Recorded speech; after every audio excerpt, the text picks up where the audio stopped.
You're watching news at Prime. Let's bring you this conversation now. Pope Francis has been discharged from hospital and is now back at the Vatican. The 88-year-old made his first public appearance from the hospital window in over 5 weeks. The Pope was admitted for double pneumonia at Rome's Gemelli hospital. He went to the Roman Basilica to pray before returning to the Vatican. His doctors say he will need a further 2 months to rest and recover in order for him to be back fully at the job.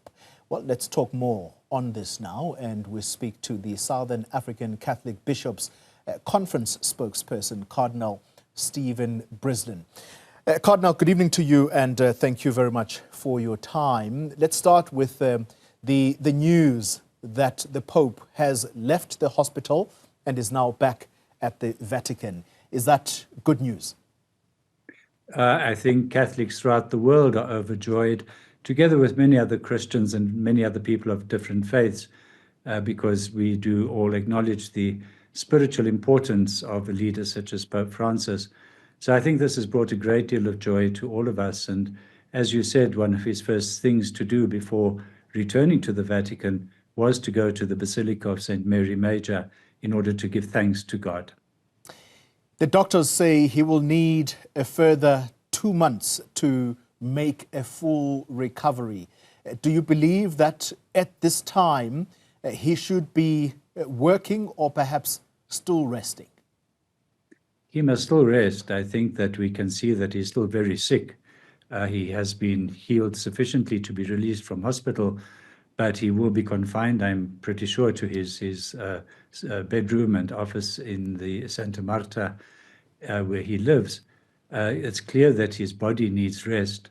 We've seen the deterioration of his physical health over the years, and he is clearly quite frail at the moment. But, you know, spiritually, he is so strong. And I think that he's so determined to continue to exercise his ministry and his responsibilities that he will continue working. But hopefully it will not be such a rigorous schedule that he's had in the past. Yeah, it would seem that his health is something that he has always been aware of, and perhaps the word is probably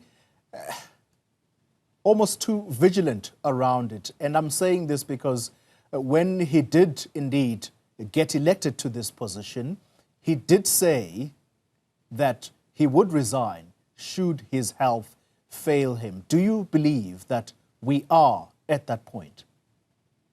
He did indeed say that he would consider resignation.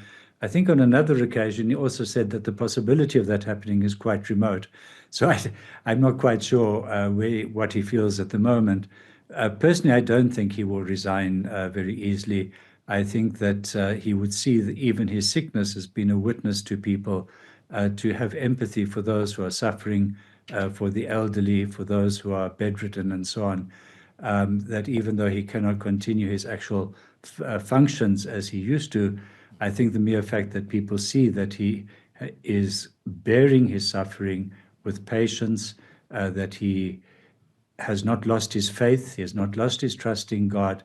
And I think that that in itself is a great lesson to people. And I think he's prepared to give people that lesson. So I don't think that he will tender his resignation. Sure. At 88 years old, surely even the public would understand. Oh, we would understand. And in fact, for him, in many ways, you know, on a human level, that would be really, I think, the right thing to do. And personally, I think it would really give him a great relief from the burden of having to continue. But I think that he's a strong man spiritually, as I've said, and I think he's quite determined to continue for as long as he believes that God wants him to continue. And so I think that he will try to do his best to fulfill the functions of the papacy. Yeah. I want to thank you very much for your time tonight, Cardinal Stephen Brislin, the Southern African Catholic Bishops Conference spokesperson. Thank you very much for your time. Thank you very much.